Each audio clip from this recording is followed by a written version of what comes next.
এই রোকে হলে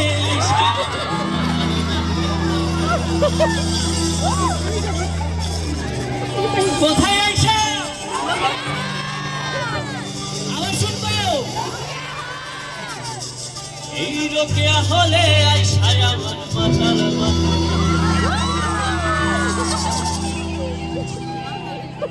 আসসালামু আলাইকুম and hello everyone, welcome back to my tiny world. কি অবস্থা সবার, কেমন আছেন? আশা করছি সবাই অনেক অনেক ভালো আছেন। আমি আলহামদুলিল্লাহ ভালো আছি। আপনাদের জন্য নিয়ে আসলাম আবারও একটা এক্সিবিশন ব্লগ। আপনারা অনেক পছন্দ করেন, তাই ভাবলাম আপনাদের জন্য আবার একটা এক্সিবিশনের ব্লগ রেডি করা যাক। তো এই যে বের হয়ে পড়লাম রেডি সেডি হয়ে আমার ব্যাগপত্র নিয়ে আমার প্রোডাক্ট নিয়ে। যে মেলাটা ছিল রোকেয়া হলে, রোকেয়া হল সংসদ কর্তৃক আয়োজিত বৈশাখী উৎসবে আমার একটা স্টল ছিল। একদিন ব্যাপী, মানে মেলাটা 2 দিন ছিল, আমার স্টলটা একদিনের ছিল। তো এই তো রোকেয়া হলের ভিতরে স্টল। যখন আমি গিয়েছিলাম তখন তেমন লোকজন আসে নাই খুব একটা। তো গিয়ে ঝটপট করে নিজের স্টলটা গুছিয়ে নিলাম। তো আপনাদেরকে দেখিয়ে দিচ্ছি এক নজরে আমার স্টলে কি কি আছে না আছে। অবশ্য আপনারা আমার এক্সিবিশন ব্লগগুলো দেখতে দেখতে বুঝেই গেছেন যে আমার স্টলে আসলে কি পাওয়া যায়, কি থাকে। কুশিকাটার হেয়ার অ্যাক্সেসরিজ নিয়ে আমি কাজ করি, যেগুলো আপনারা আমার ফেসবুক পেজ ক্রিয়েটিভিটি জোনে পেয়ে যাবেন। তো এই যে এক নজরে দেখিয়ে দিলাম। এরপরে একটু গুছিয়ে নেওয়ার পরপরই আপুরা আসতে শুরু করে, দেখতে শুরু করে, কেনাকাটি শুরু হয়। তো এই জিনিসগুলো আমার খুব ভালো লাগে, এগুলো আমি এনজয় করি, যার জন্য আমি এক্সিবিশনগুলো করি। এরপরে একটু ঘুরে ঘুরে দেখছিলাম কি আছে না আছে। এখানে আর্ট প্রতিযোগিতা ছিল। 4টা আপু এখানে আঁকাআঁকি করছিল। এরপর এখানে নাগরদোলাও ছিল। উঠতে চেয়েছিলাম, বাট পরে কেন জানি না উঠা হয় নাই। তো যাই হোক, এরপরে অন্যান্য স্টলে টুকটাক ভিডিও করার ট্রাই করেছিলাম। সব স্টলে ভিডিও করতে পারিনি, কারণ প্রতিটা স্টলে মাসাল্লাহ ভালোই ভিড় ছিল। তো এই যে হালকা পাতলা কয়েকটা স্টলের যতটুকু ভিডিও করতে পেরেছি ততটুকু আপনাদের সাথে শেয়ার করছি। এখানে অনেক কিছু ছিল, খাবার আইটেম ছিল। এখানের এই কেকের থিমটা এত সুন্দর ছিল, মানে এই কেকটা নিলে তো কেউ খেতে যাবে না। আমি তো বিশেষ করে খেতাম না, রেখে দিতাম সাজিয়ে। তো যাই হোক, পরে যে ঘুরিয়ে দেখাচ্ছিলাম। তো হঠাৎ করে দুপুরবেলা ওয়েদারটা একটু খারাপ হয়ে গিয়েছিল, তখন টেনশনে পড়ে গিয়েছিলাম বৃষ্টি হবে কিনা, বৃষ্টি হলে কি করব না করব। তো পরে মেঘটা কেটে যায়, রোদ উঠে যায়, তেমন বৃষ্টি হয়নি আলহামদুলিল্লাহ। তো পরে ভাবলাম এখানে কয়েকটা ব্র্যান্ড এসেছিল, Pond's, then Glow and Lovely, plus Sunsilk. ওখান থেকে টুকটাক হালকা পাতলা শপিং করি। 3টা দোকান থেকে আমি হালকা পাতলা শপিং করি। ফার্স্টে গিয়েছিলাম সানসিল্ক অ্যান্ড ডাভের দোকানে।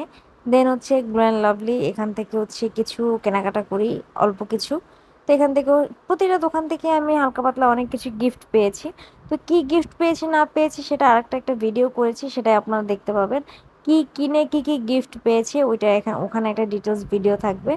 তো এই তো এটা পন্ডসের স্টল। তো এখান থেকে কেনাকাটা করে তারপরে এই যে দেখিয়ে দিচ্ছি। কেনাকাটা করার কারণ এখানের ব্যাগগুলো না অনেক সুন্দর ছিল। আর প্রতিটা দোকানের থেকে যে গিফট পাবো এই আশায় মানে শপিং করেছিলাম আর কি। যাই হোক, এরপরে বিকেলবেলা এখানে ভালোই মানুষজন ছিল, কারণ আপুদের যে অন্যান্য হলগুলো আছে, মানে আরো 5টা যে হল আছে, ওই 5টা হল থেকেও আপুরা আসতে পেরেছিল, কারণ ওই দিন আপুদের সব হলের আপুদেরই ঢোকার পারমিশন ছিল। তো ওখানে বিকালে সাংস্কৃতিক অনুষ্ঠান চলছিল, সাথে আপুরা এখানে দোকানে কেনাকাটা করছিল, সব কিছু চলছিল। আমরা অনেকটা এনজয় করছিলাম। আমরা মেলা করলে অনেক এনজয় করে মেলাটা করি আর কি। তো এখানে বসে একটু আরাম করছিলাম, কারণ ওই দিন স্টলে ফ্যান দিয়েছিল, মানে এত গরমে ফ্যান ছাড়া মেলা করাটা একদম ইম্পসিবল।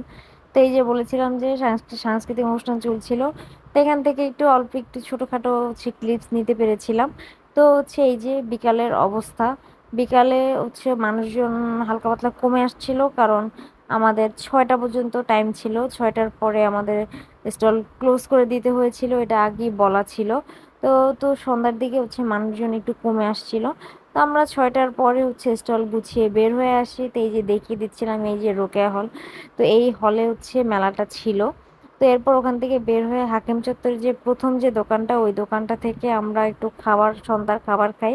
নিয়েছিলাম হালিম 1 বাটি, আর সাথে নিয়েছিলাম 1 প্লেট পাস্তা। ওইটা খাওয়া শেষ করে নিয়ে নিয়েছিলাম 1 গ্লাস ঠান্ডা ঠান্ডা পেঁপের জুস, কারণ ওই দিন এত গরম ছিল এই জন্য আর চা খাই নাই। তো এটা পরের দিন, মানে শুক্রবার। এই দিন হচ্ছে আমি আবারও বের হই রোকেয়া হলে যাওয়ার জন্য, কারণ আমি ওই প্রথম দিন হচ্ছে হেয়ার সিরাম কিনেছিলাম যেটা অনেক ভালো পড়েছিল, এই জন্য হচ্ছে আম্মু বলেছিল যে আম্মুর জন্য আরেকটা আনতে, এই জন্য ওই দিন বের হয়ে আমি আবারও রোকেয়া হলে যাই। ওই দিনের মেলাতে আমার স্টল ছিল না, এমনি ঘুরতে যাই। তো এই তো যে দেখি মানুষ অনেক ছিল, মাসাল্লাহ অনেক মানুষজন, অনেক আপুরা কেনাকাটা করছিল। তো পরে সোজা চলে যাই হচ্ছে সানসিল্কের দোকানে, যেখান থেকে আমি হেয়ার সিরামটা নেই। দেন হচ্ছে এই স্পিনারের এটা হচ্ছে আমি ট্রাই করি, আমার হচ্ছে ব্লক প্রিন্ট আসে। তো ব্লক প্রিন্টে হচ্ছে যে এই ব্যাগটার উপর ব্লক প্রিন্ট করে দিবে এটা ছিল।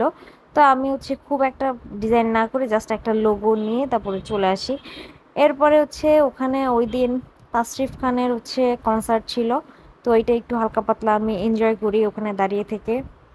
এখানে অনেক আপুরা ছিল, আর ওখানে দাঁড়িয়ে থাকা এত গরম ছিল যে বেশিক্ষণ দাঁড়িয়ে থাকতে পারিনি। অল্প কিছুক্ষণ দাঁড়িয়ে থেকে দেখে শুনে তারপরে চলে আসি।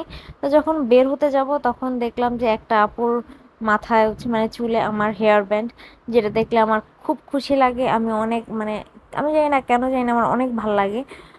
তো পরে হচ্ছে এই যে মানে ঘুরে তারপরে বাইরে চলে আসি। বাইরে এসে ওই যে দেখছিলাম যে সানসিল্ক থেকে হচ্ছে আমি যে প্রোডাক্টটা কিনেছি এটার সাথে গিফট পেয়েছিলাম এই চশমাটা, এটা একটু পরে দেখতেছিলাম। এরপর হাকিম চত্বর ওখানে দাঁড়িয়ে এক গ্লাস ঠান্ডা ঠান্ডা পেঁপের জুস খেয়ে বাসার উদ্দেশ্যে রওনা দিই। তো এই ছিল আমার ছোটখাটো একটা ভিডিও, কেমন লাগছে অবশ্যই কিন্তু কমেন্টে জানাবেন।